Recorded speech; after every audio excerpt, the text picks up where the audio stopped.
నమస్తే అమ్మ. నమస్తే అమ్మ. అమ్మ ప్రతి ఒక్కరు అంటే శివలింగం ఇంట్లో ఉండకూడదు అని అనుకుంటూ ఉంటారు. కొంతమంది అయితే పెట్టుకోవచ్చు ఏం కాదు శివలింగం ఉండవచ్చు అంటారు. అసలు ఉండొచ్చా? ఉండకూడదా? ఉంటే ఏం చేయాలి? ఎలాంటి పూజలు చేయాలి? ఇప్పుడు 2 స్టేట్మెంట్స్ చెప్పారు కదా! ఇద్దరికీ వాళ్ళ వాళ్ళ రీజన్స్ వాళ్ళకున్నాయి. ఉండొచ్చు అని చెప్పేవాళ్ళు వాళ్ళ సిద్ధాంతాన్ని వాళ్ళు సమర్థించుకుంటారు.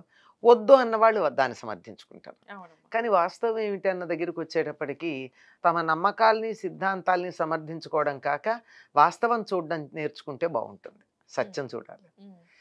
శివలింగం అంటే లింగం అన్న పదానికి అర్థం ఏమిటి? గుర్తు, సంకేతము అని హ్మ్. అర్థం. హ్మ్. సమస్తంలో వ్యాపించి ఉన్నటువంటి అవాంగ్మానస గోచరుడైనటువంటి అప్రమేయుడు అప్రతర్క్యుడు అయినటువంటి భగవత్ భగవంతుడు. దాన్ని తెలుగులోనే మనకి పుంలింగం స్త్రీలింగం అలా ఉన్నాయి కానీ సంస్కృతంలో శబ్దాన్ని బట్టి ఉంటాయి కనుక సమస్య లేదు. హ్మ్. మనకి ఇక్కడ అలాంటి భగవత్ తత్వాన్ని మేము ఆరాధించటానికి ఒక రూపం ఉంటే బాగుండు అని దేవతలు ప్రార్థిస్తే ఆరాధనకి వీలుగా ఒక జ్యోతి స్తంభంగా ఏర్పడ్డాడు. అదే శివరాత్రి గురించి మనం చేసుకునేటటువంటిది. హ్మ్. అటువంటిది దేవతలే మాకొక గుర్తు కావాలని అడిగితే సామాన్యమైన మానవులు ఎంతండి పూజాధికాలు నిర్వర్తించడానికి ఆరాధించడానికి ఒక గుర్తుంటే బాగుంటుంది కదా. హ్మ్. ఏమీ లేకుండా గాల్లో ఇక్కడ కూర్చుని చెయ్యంటే చేయలేరు కదా. అవునమ్మా. ఇంద్రియాలు అటు ఇటు వెళ్ళిపోకుండా ఉండాలంటే ఇది కావాలి కదా. హ్మ్. అట్లా ఉన్నటువంటిది లింగము అంటే ఒక గుర్తుగా ఇచ్చింది. మరి లింగాకారంలో ఎందుకున్నాడు శివుడు అంటే మనిషాకారంలో ఉంటే మనిషి తెలివితేటలు ఎంత గొప్పవంటే మనిషి కాంది ఏది కూడా దేవుడు కాదు అని అనేయగలమ్మా. అవునమ్మా. శివుడు మనిషి రూపంలో ఉంటే హ్మ్. మిగిలిన దేంట్లోనూ దేవుడు లేడు, మనిషిలోనే ఉన్నాడని మనం చాలా కేటగరైజ్ చెప్పేస్తాం. మనకి ఎంతసేపు విడదీయటం విడదీయటం విడదీయటం ఎలిమినేట్ చేయడం అలవాటు. అవునమ్మా. అందుకని ఈ మనిషి మనస్తత్వం తెలిసినటువంటి భగవంతుడు ఒక రూపం అన్నది లేకుండా గుర్తు కావాలి గనక మీకు ఏ రకమైన ఇతరమైన చిహ్నాలు లేనటువంటి ఒక గుండ్రని రాయిలాగా కనపడ్డాడు. అది లింగం. పైగా ఈ లింగాకారంలోనే ఉండడంలో ఒక విశేషం ఉంది. హ్మ్. ఏమిటంటే ఈ భూమి మొత్తం కూడా శివలింగాకారంగా ఉంటే పాతాళం దానికి పానవట్టంగా ఉంది అని చెప్పి రుద్రాభిషేకం చేసేటప్పుడు మొట్టమొదటి చేసే ప్రార్థన అది. హ్మ్. ఆ పాతాళస్తభనభ అని చెప్పి అక్కడ ప్రారంభిస్తారు. పాతాళం పానవట్టంగాను పైన ఉన్నటువంటి హ్మ్. ఈ భూమి అంతా లింగాకారం. శివుడుగాను హ్మ్. దీనిపైన భూమి పైన ఉండేటటువంటి దీనికి శాటిలైట్ ఒకటి ఉండే ఉపగ్రహం. అవును. ఆ చంద్రుడు ఆ శివుడికి పైన ఉండేటటువంటి శిరోభూషణంగాను వాళ్ళు భావన చేశారు. ఓహ్! ఇదంతా సింబాలిక్. హ్మ్. ఇటువంటి శివలింగాన్ని అంటే పరమాత్మకి ప్రతీకగా ఉన్న శివలింగాన్ని అర్చించుకోవడానికి దేవతలకే భగవంతుడి రూపాన్ని ఇస్తే మనం ఇంట్లో పెట్టుకుని పూజ చేసుకోవడానికి అభ్యంతరం ఏమిటమ్మా? ఏమిటి అభ్యంతరం? అవునమ్మా. ఇది అసలు విషయం. అసలు శివలింగం లింగాకారంలో ఎందుకున్నాడు అన్నది అర్థం చేసుకుంటే హ్మ్. అసలు ఆ లింగం ఎట్లాంటిదని తెలుసుకుంటే దాన్ని పూజించచ్చా పూజించకూడదు ఇప్పుడు మనకు అర్థమైపోయింది కదా. తెలుస్తుంది. దేవతలే మాకు పూజకు కావాలి ఈ రూపం అని అడిగినప్పుడు ఇప్పుడు దీన్ని పూజించచ్చు ఇంట్లో ఉంచుకోవచ్చా అంటే మరి దైవం మా ఇంట్లో ఉండక్కర్లేదా? దేవుడికి ఒక ప్రతీక ఉండాలి కదా. ఉండాలి కదా. అవును. ఇప్పుడు మన దేశానికి రిప్రజెంటేటివ్గా ఒక జెండాకి మనం వందనం చేస్తాం. అవునమ్మా. నాకు జెండా అక్కర్లేదు అంటే ఏంటి అర్థం? హ్మ్. దేశాన్ని గౌరవించట్లేదని అర్థం. అవునమ్మా. అంతే కదా. హ్మ్. ఈ జెండా నాకు వద్దన్నాం త్రివర్ణ పతాకాన్ని. దేశాన్ని గౌరవించలేనట్టే. దేశాన్ని గౌరవించలేదు. శివలింగం మా ఇంట్లో వద్దు, ఆ దేవుడినే వద్దన్నాడు. శివుణ్ణి వద్దన్నాం. శివుడు అంటే శుభప్రదుడు, మంగళకరుడు, మేలు కలిగించేవాడు, అవును. శుభాన్ని ఇచ్చేవాడు. అట్లాంటి వాడిని వద్దన్నాక ఇంకేమిటి మన బతుకు?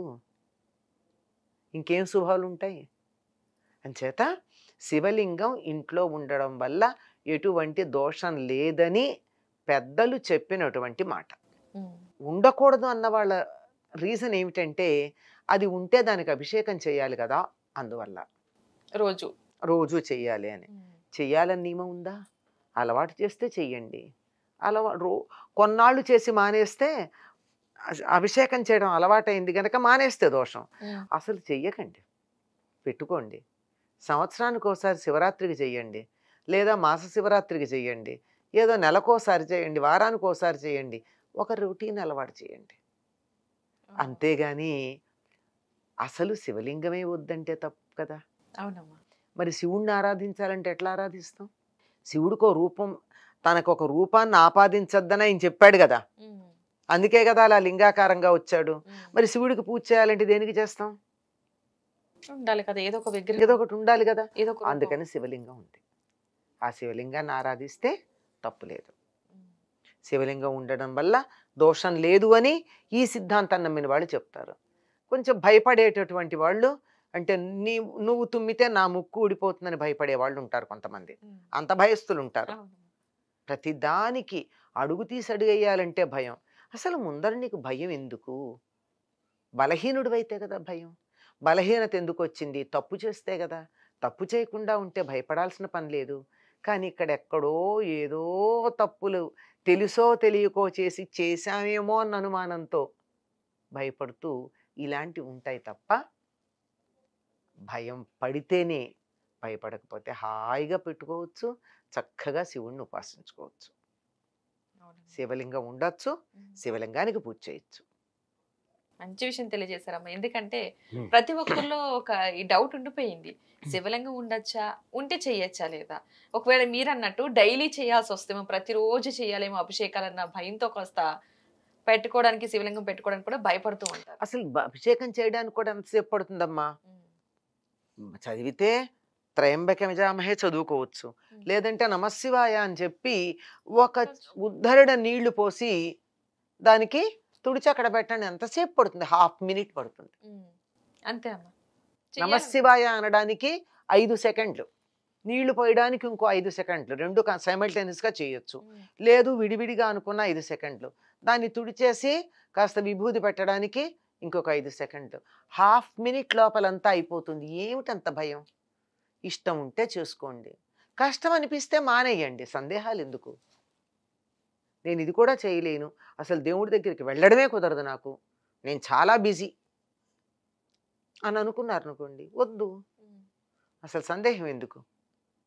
ఎప్పుడు వస్తుందంటే ఇంట్లో పెట్టుకోవాలన్న కోరికుండి పెట్టుకుంటే ఏమిటో భయపడిన వాళ్ళకు వస్తుంది సందేహం. అవును. అసలు పెట్టుకోను అన్న వాళ్ళకి సమస్య లేదు. అది లేదు. అది పెట్టుకునే వాళ్ళకి సమస్య లేదు. లేదు. ఈ మధ్య రకాల కోరిక వాళ్ళు- ఉండి ఏం చేస్తే ఏం పాపం ఏమైపోతుందని భయపడే వాళ్ళకి వస్తుంది సమస్య. నిజంగా అమ్మా. ఎందుకంటే వద్దనుకునే వాళ్ళకి అవసరం లేదు, కావాలనుకునే వాళ్ళు ఎలాగో పెట్టుకుంటారు. ఈ మధ్య రకం వాళ్ళు కొనలేరు, పెట్టుకోలేరు, అలాగే వదలలేరు. ఎందుకంటే అలా ఉంటుంది. రకరకాలుగా చెప్తారమ్మా మనుషులు. ఎవరికి వాళ్ళు వాళ్ళ సొంత అభిప్రాయాలని మేళవించి చెప్పడం ఉంటుంది, కానీ శాస్త్ర ప్రమాణం తీసుకునే వాళ్ళు చాలా తక్కువ. ఉమ్. శాస్త్ర ప్రమాణం తీసుకుని చెప్పి అయినా నీ ఇష్టం అని చెప్పచ్చు, అయినా ఇది నా సొంత అభిప్రాయం అని చెప్పచ్చు. ఉమ్. అంతేగాని నా అభిప్రాయాలన్నింటినీ శాస్త్రం అని నేను అందరి మీద రుద్దితే తప్పు కదా. అవునా. మంచి విషయాలు తెలియజేశారమ్మా. ధన్యవాదాలు. నమస్తే అమ్మా.